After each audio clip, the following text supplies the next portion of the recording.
Hello आज class चाहिँ हल्का इम्पोर्टेन्ट छ ल हामी चाहिँ मक इन्भाइरोमेन्ट सेटअप कसरी गर्ने अनि मकलाई कसरी युज गर्ने भन्ने बारे चाहिँ सिक्छौँ आज होइन मैले तपाईँहरूलाई अस्ति नै पनि भनेको थिएँ के अरे फ्रन्ट एन्ड र ब्याक एन्ड भनेको सेपरेट हुन्छ अनि त्यसपछि ब्याक एन्डले चाहिँ आफ्नो काम गर्छ स्वागरबाट आफ्नो कुरालाई टेस्ट गर्छ भने फ्रन्ट एन्डले चाहिँ युआई बनाउने काम हो सो उसको कामलाई चाहिँ ब्याक एन्डले सकेको नसकेको भन्ने कुराले चाहिँ एफेक्ट हुनु हुँदैन होइन सो सुरुमा चाहिँ म एउटा युजर लिस्टको लागि भनेर कम्पोनेन्ट बनाइहाल्छु NG generate component user list भन्ने युजर लिस्ट कम्पोनेन्ट चाहिँ हाम्रो युजरको एभाइलेबल लिस्ट जुन छ नि त्यो लिस्ट देखाउनको लागि भनेर चाहिँ युज गरौँला यसलाई चाहिँ अब जसरी हामीले उतातिर ब्याक एन्डमा सर्भिस बनायौँ मोडल बनायौँ नि अब फ्रन्ट एन्डमा पनि ठ्याक्कै त्यही नै हुन्छ है सो हामीले मोडल भनेर हेर्ने हो भने सुरुमा एपबाट एउटा फोल्डर बनाउनु पऱ्यो एपभित्र एउटा मोडल भन्ने होइन मैले अलरेडी बनाइसकेको छ सो मोडल्स भन्ने एउटा फोल्डर बनाएँ मोडलभित्र चाहिँ अब एउटा नयाँ आइटम एड गरौँ है त आइटम चाहिँ अब के हुन्छ भन्दाखेरि हामीले सिन्स युजर इन्फो एड गर्न खोज्दैछौँ मैले चाहिँ user info dot model dot TS भन्ने फाइल बनाएँ होइन अब यो भनेको चाहिँ एक्सपोर्ट इन्टरफेस हुन्छ है इन्टरफेस युजर इन्फो भनेर बनायो भने अब यसभित्र के कुराहरू एभाइलेबल छ त हामी ब्याकएन्डमा गएर डाटा ट्रान्सफर अब्जेक्ट हुन्छ नि यो मोडल चाहिँ उतातिर रिफ्लेक्ट हुनुपर्छ क्या यो दुइटा चाहिँ एकअर्कामा कनेक्टेड हुन्छ है सो हामीसँग आइडी छ नेम छ इमेल छ पासवर्ड छ अनि फोन नम्बर छ है सो यहाँ हेऱ्यौँ भने अब आइडी हुने भयो नलेबल छ आइडी चाहिँ यो भनेको स्ट्रिङ हुन्छ सिमिलरली नेम भन्ने हुन्छ यो पनि स्ट्रिङ इमेल हुने भयो स्ट्रिङ पासवर्ड स्ट्रिङ अनि फोन नम्बर है यो पनि स्ट्रिङ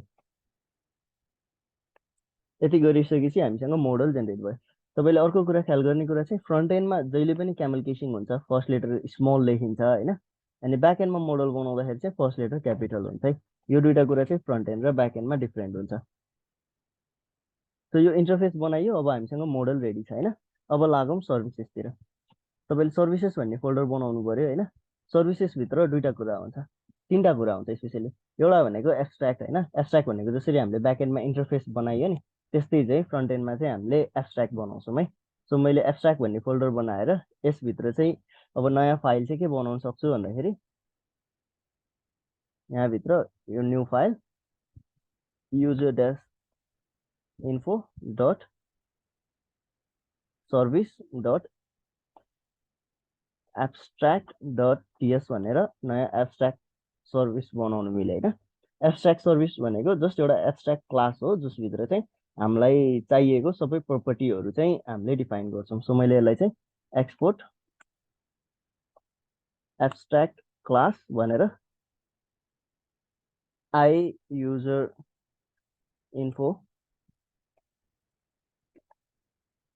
सर्भिस भन्न पाएँ है यो भनिसकेपछि अब यो चाहिँ एब्स्ट्राक्ट क्लास भयो यसभित्रका मेथडहरू सबै एब्स्ट्राक्ट मेथडहरू हुन्छ है सो मैले यहाँभित्र एब्स्ट्राक्ट अब के मेथड बनाउनु पर्यो अहिलेको लागि चाहिँ हामी गेट अल युजर इन्फो भन्ने मेथड बनाउँछौँ ल गेट युजर इन्फोज भनौँ न युजर इन्फोज भन्ने मेथड बनायौँ है गेट युजर इन्फोज भनेको त्यस्तो मेथड हो जसले केही पनि इनपुट चाहिँ लिँदैन तर आउटपुटमा चाहिँ जुन हामीले अघि युजर इन्फो मोडल बनायौँ नि युजर इन्फोको लिस्ट रिटर्न गर्छ भनेर हेरौँ ल त्यो गेट युजर इन्फोज भन्ने बनायौँ त्यसमा चाहिँ युजर इन्फोको लिस्ट चाहिँ रिटर्न हुने भयो है अब यो मेथडलाई हामीले इम्प्लिमेन्ट गर्नु पर्यो होइन इम्प्लिमेन्टेसन दुईवटा वेबाट हुन्छ एउटा भनेको डाइरेक्टली ब्याकएन्डलाई कल गर्ने अनि ब्याकएन्डको रेस्पोन्सलाई देखाउने होइन अर्को भनेको चाहिँ हामीले त्यो डेटाको इन्भाइरोमेन्ट जुन छ त्यो इन्भाइरोमेन्टलाई मक गर्ने अनि त्यो मक गरेको डेटालाई चाहिँ सो गर्ने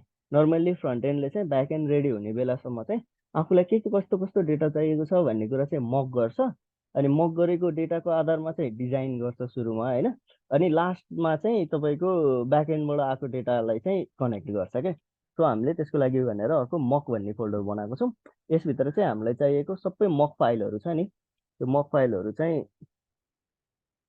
हाल्छौँ है सो अहिलेको लागि चाहिँ user info dot service dot mock.ts भनेर नयाँ फाइल बनाए। यो भनेको चाहिँ अब हाम्रो मक सर्भिस भयो के। यसमा हामीले हामीलाई चाहिएको मेथडहरू जे जति पनि छ नि त्यसलाई मक गर्छौं। सो यो चाहिँ एउटा नर्मल क्लास हो। सो मैले एक्सपोर्ट क्लास भन्न पाउँछु। अब यसलाई चाहिँ मैले मक युजर सर्भिस भन्छु ल। मक युजर सर्भिस भने अब यो कुरा भनेको हाम्रो जुन एब्स्ट्राक्ट क्लास छ नि यसबाट इम्प्लिमेन्ट हुनुपर्छ के। इन्टरफेसलाई इम्प्लिमेन्ट गरेर नै हो यो हैन। सो इम्प्लिमेन्ट्स भन्नु पर्यो अनि इम्प्लिमेन्ट्समा चाहिँ आई युजर इन्फो भन्नु पर्यो हैन। I user info service. अब यो यसलाई इम्प्लिमेन्ट गरिसकेपछि यसभित्रको सबै मेथडहरू त यहाँ भित्र हुनु पर्यो। सो मैले कन्ट्रोल डट गरेर इम्प्लिमेन्ट गरेँ भने यो मेथड आउनु भयो। यहाँ ओभरराइड चाहिँ भनिराख्नु पर्दैन है। यति भइसकेपछि हाम्रो एउटा मक सर्भिस बन्यो हैन।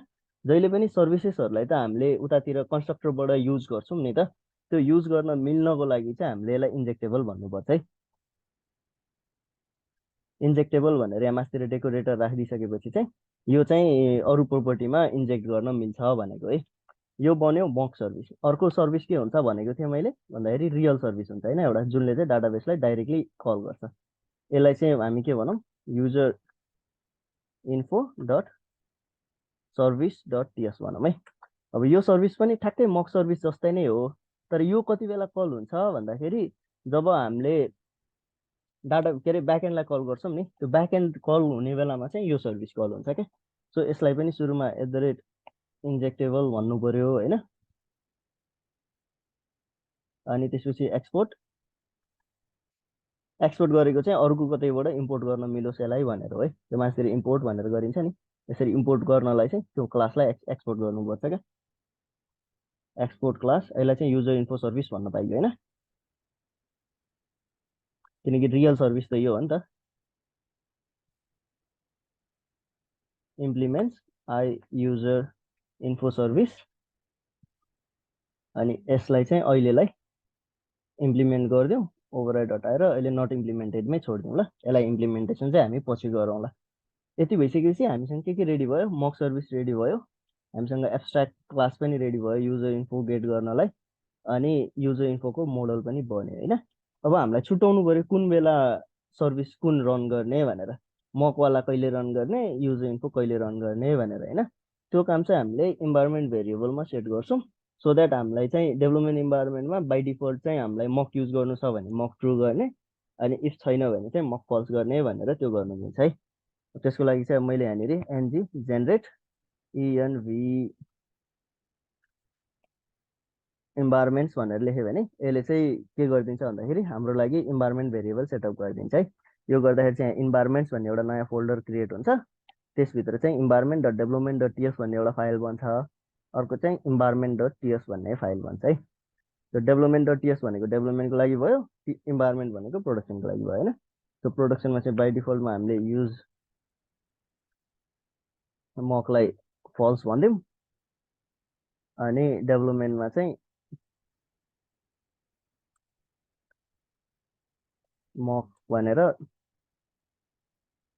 ट्रु भनेर भन्न पाइयो हैन। अनि जति पनि हामीले सर्भिसहरू बनाउँछौं नि त्यो बनाएको सर्भिसलाई चाहिँ एप मोड्युल डट टीएसमा यहाँ प्रोभाइडर्स भनेर लेखेको छ नि यो प्रोभाइडरमा प्रोभाइड गर्नुपर्छ क्या। अहिलेको लागि चाहिँ हामीसँग युजर सर्भिस छ हैन। तपाईले गएर पछि युजर इन्फोको ठाउँमा अरूहरू जति पनि सर्भिसहरू बनाएर त्यसलाई युज गर्न चाहनुहुन्छ नि इन्जेक्ट गरेर त्यो कुरा चाहिँ प्रोभाइडर्समा इन्जेक्ट हुनुपर्छ। इन्जेक्ट भयो भने मात्रै त्यसलाई चाहिँ हामीले अरू ठाउँमा चाहिँ युज गर्नु मिल्छ। अब इन्जेक्ट गर्नको लागि चाहिँ अब तपाईले डाइरेक्टली युजर इन्फो सर्भिस छ म यो इन्टरफेसहरू बनाउँदिन केही पनि गर्दिन मलाई यो मकिङ गर्नु छैन भन्नुहुन्छ भने चाहिँ सिधै यहाँनिर युजर इन्फो सर्भिस गरेर यसरी लेखिदिएपछि यो इन्जेक्ट भइहाल्छ। सिधै युजर इन्फो सर्भिसलाई युज गर्न पाउनुहुन्छ। तर हामीले त अहिले कन्डिसनल्ली गर्न लागिरहेको छौँ नि त। हामीले चाहिँ एक्स्ट्रा क्लासलाई युज गर्ने अनि मक युज भएको छ मक युज भएको छैन त्यसको आधारमा चाहिँ कुन चाहिँ सर्भिस कल गर्ने भनेर चाहिँ हामीले कन्डिसनल्ली युज गर्न खोजेको भएर चाहिँ हामी यहाँनिर दुईटा कुरा दिनुपर्छ है। एउटा भनेको प्रोभाइड हुन्छ। प्रोभाइडले चाहिँ के दिनु पर्यो आई युजर इन्फो सर्भिस दिनु पर्यो। यो चाहिँ इन्फो के अरे इन्टरफेसको नाम भयो। सेकेन्ड भनेको चाहिँ युज क्लास भन्ने हुन्छ हैन। अब युज क्लासमा चाहिँ अब यो यसलाई कल गर्दाखेरि कुन क्लास चाहिँ रिटर्न गर्ने भन्ने भयो के। यो युज गरेको फाइदा के भयो भन्दाखेरि हामीसँग अब दुईटा सेपरेट क्लास छ, मकको लागि छुट्टै सर्भिस छ अनि नर्मलको लागि छुट्टै सर्भिस छ। अब कन्डिसनल्ली यो इन्टरफेस त हामीले हरेक ठाउँमा मक मक भनेर त राख्दैनौँ नि त। आई युजर इन्टरफेस सबै होल एप्लिकेसनभरि युज हुन्छ। अनि आई युजर इन्फो सर्भिस अनि यो कल हुँदाखेरि चाहिँ कुन क्लासलाई कल गर्ने भन्ने कुरा चाहिँ यहाँबाट डिफाइन हुन्छ क्या। अहिलेको लागि चाहिँ इन्भाइरोमेन्टबाट डट युज मक चेक गरौँ। इफ युज मक ट्रु छ भने चाहिँ मक युजर सर्भिस राखौँ होइन, होइन भने चाहिँ युजर सर्भिस राखौँ है। यो भइसकेपछि के हुने भयो भन्दाखेरि इन्भाइरोमेन्ट भेरिएबल चेक गर्ने भयो। अनि इन्भाइरोमेन्ट भेरिएबलमा मक ट्रु छ भने चाहिँ हाम्रो मक सर्भिस कल हुने भयो, मक फल्स छ भने चाहिँ युजर इन्फो सर्भिस कल हुने भयो। यति गरिसकेपछि अब प्रोभाइडर पनि रेडी भयो। अब अहिलेको लागि चाहिँ हामी मकमै काम गरौँ, किनकि ब्याकएन्डलाई अहिले एकछिन सेटअप नगरौँ, यो मक सेटअपमै हेरौँ है त। अब हाम्रो मक क्लासले चाहिँ के गर्छ भन्दाखेरि युजर इन्फोको लिस्ट रिटर्न गर्छ है। सो हामीलाई चाहिँ अब डेटाबेस कल गरेर डाटामा युजरले के सेभ गरेको छ भन्ने कुरासँग कन्सर्न हुँदैन कि। मक इन्भाइरोमेन्टमा चाहिँ हामीलाई टेबल बनाउने हो नि त, हामीले लिस्ट भ्यूमा टेबल बनाउने हो। त्यो टेबल बनाउनलाई चाहिँ कस्तो खाले डेटा चाहिन्छ भन्ने कुरासँग मात्रै कन्सर्न हुन्छ क्या मकिङमा चाहिँ। सो मैले यहाँनिर डाइरेक्ट var लेट भनौँ है त, लेट रिजल्ट भन्नु पर्यो। रिजल्टको टाइप भनेको युजर इन्फोको लिस्ट हो भन्नु पर्यो होइन। इजिकल टु मैले अब सिधै लिस्ट बनाउने भएँ। अनि यसभित्र चाहिँ मलाई चाहिएको अनुसारले आफ्नो टेस्टिङ डेटामा कस्तो डेटा चाहिएको छ त्यो डेटाहरू राख्न पाएँ। अहिलेको लागि चाहिँ ID equal to test one भने, बट ब्याकएन्डबाट आउँदाखेरि चाहिँ यो टेस्ट वान आउँदैन, जिओआइडी आउँछ, त्यो हामीलाई थाहा छँदैछ। अनि इमेल राखौँ, इमेल भनेको पनि test1@gmail.com भयो होइन। नेम भनेको पनि अहिले टेस्ट वानै राखेँ।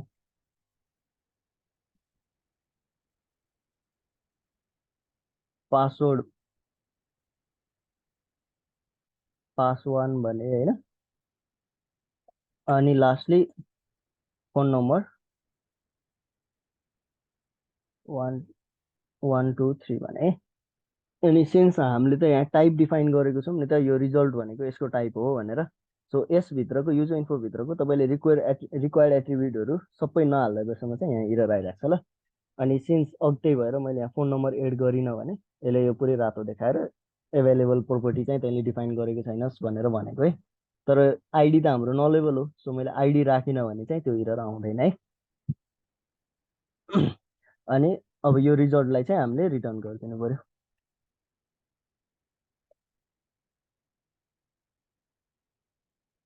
अब अर्को एउटा डेटा पनि थपौँ भन्ने हो भने मैले यहाँनिर कमा दिएर टेस्ट वानको ठाउँमा यसलाई टेस्ट टू बनाउनु पाएँ।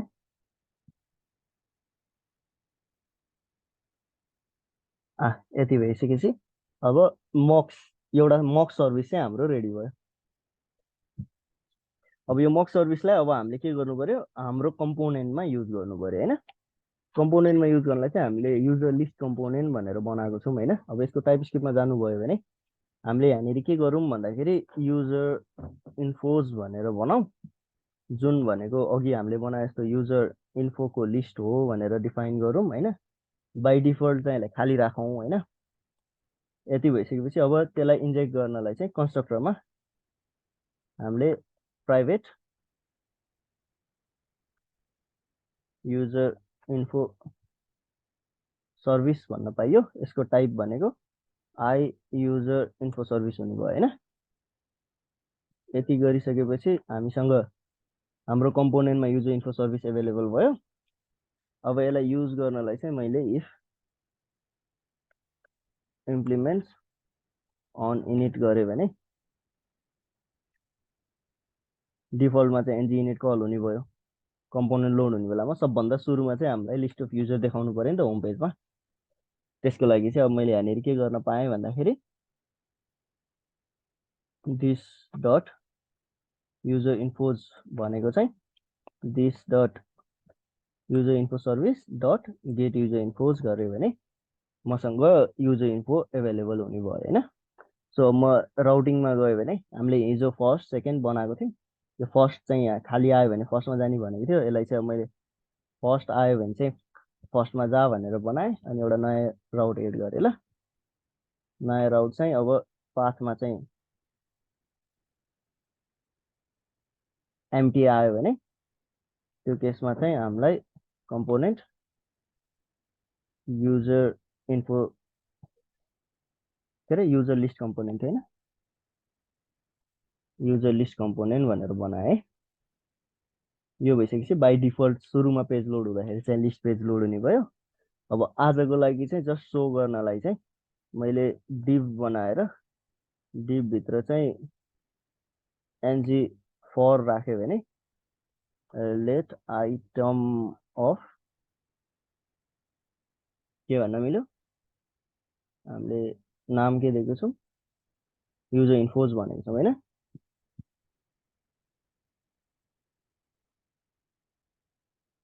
युजर इन्फोज भनेर मैले अब यहाँनिर आइटम डट नेम राख्यो भने अनि अब यो प्रोजेक्ट रन गर्यो भने चाहिँ एनजी सर्भ गर्यो भने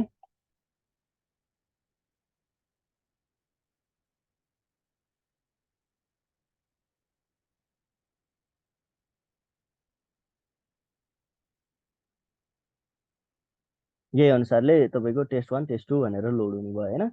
अब मैले यहाँनिर टेस्ट इन्भाइरोमेन्टमा गएर चाहिँ यो डेभमा युज मकलाई फल्स गरिदियो भने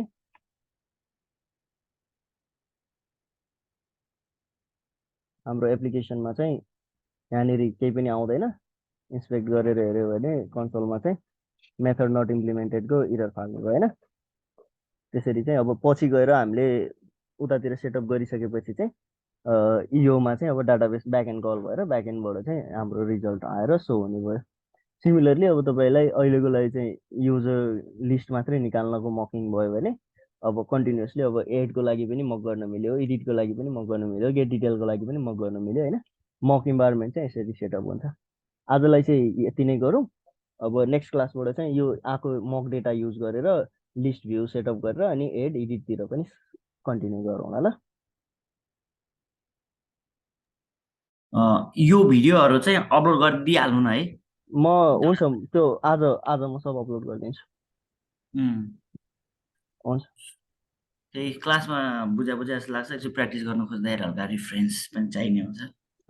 म त्यही भ्याली बाहिर भएको भएर चाहिँ तपाईँको रेकर्डको त्यो अपलोड गर्नु भइरहेको थिएन कि म मिलाएर म आज गरिदिइहाल्छु।